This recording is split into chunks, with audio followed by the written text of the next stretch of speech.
Oi, gente, boa noite, tudo bem? Tô aqui como prometida para falar sobre mais um tema. Hoje a gente vai falar um pouquinho sobre a grelina e a leptina, sobre a relação que eles têm com a obesidade. Mas antes da gente entrar nessa parte de hormônio, a gente vai falar um pouquinho só sobre a obesidade, tá? Então, a obesidade ela é uma doença multifatorial, ela tem ordem genética, ambiental, metabólica, psicológica, né? E é uma doença que tem crescido cada vez mais, principalmente no nosso país. E alguns estudos revelam que em 2025 o nosso país vai ser o quinto a ter o maior número de obesos, né? Então isso é bem preocupante. Falando sobre as nossas células de gordura, a gente tem célula de gordura desde que a gente nasce, né? Então as nossas células de gordura predominantemente são marrons, né? Quando a gente nasce no bebê, que tem relação com a termogênese, tem a relação com a troca de calor para aquela criança, para a sobrevivência.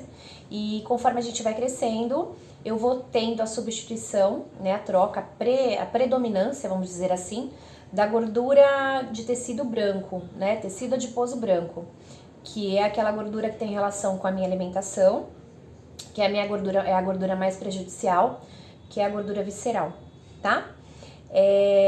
Desde pequenininho, lá na infância, as nossas células elas sofrem hipertrofia e hiperplasia. Hipertrofia é quando eu tenho volume, o aumento do volume da minha célula. E hiperplasia é quando eu tenho aumento o número de células, né?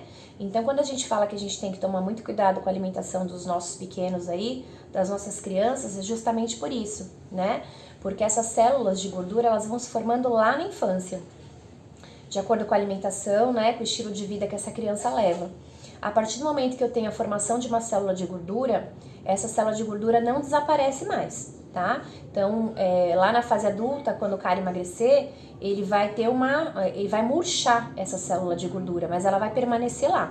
Por isso que algumas pessoas têm grande dificuldade de emagrecimento, tem aquele efeito sanfona, engorda e emagrece, por conta disso. A célula de gordura tá lá cheiona, o cara emagrece, ela murcha.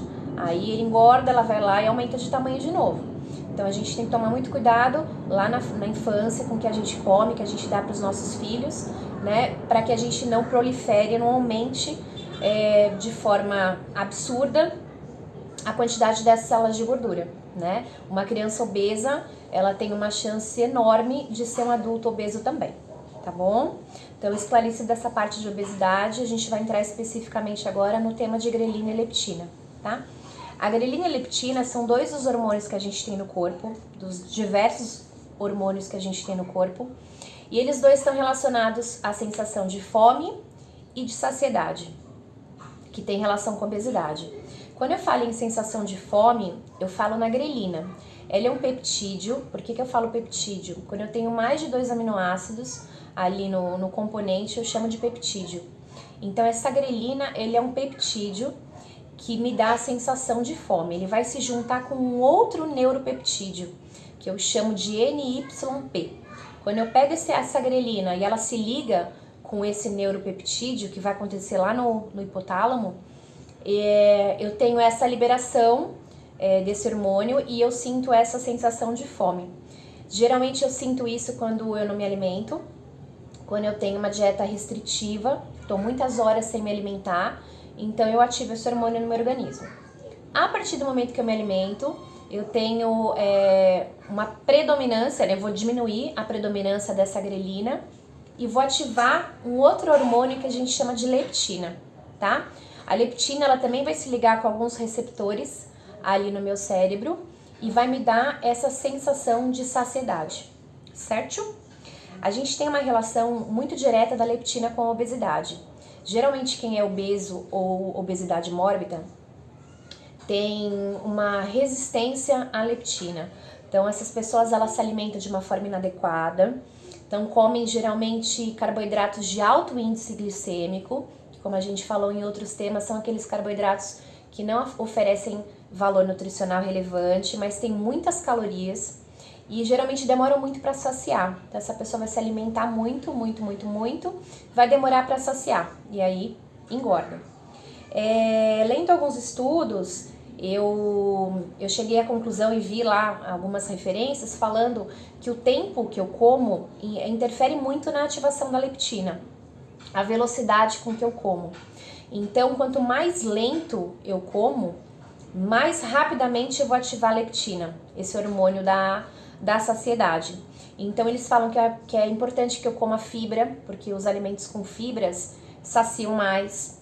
É aquele negócio de velocidade de comer também, comer devagar, para que a minha alimentação começa lá pela minha boca, então o processo de digestão é facilitado quando eu mastigo mais os alimentos, eu aproveito mais os alimentos.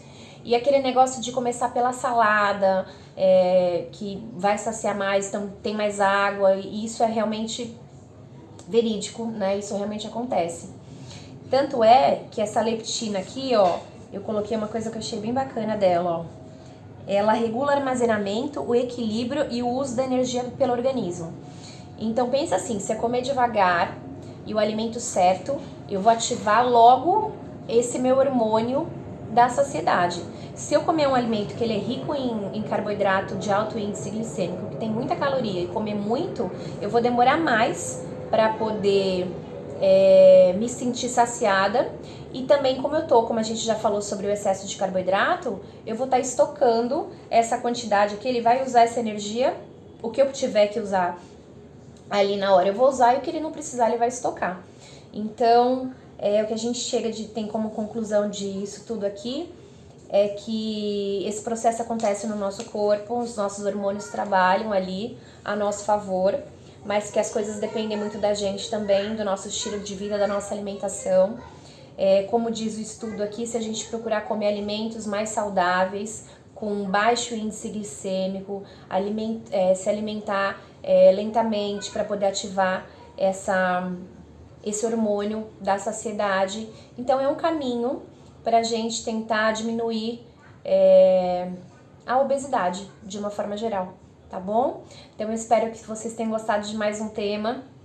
Se tiverem alguma dúvida aí, estou à disposição, tá bom? Obrigada, gente, uma boa noite e até a próxima.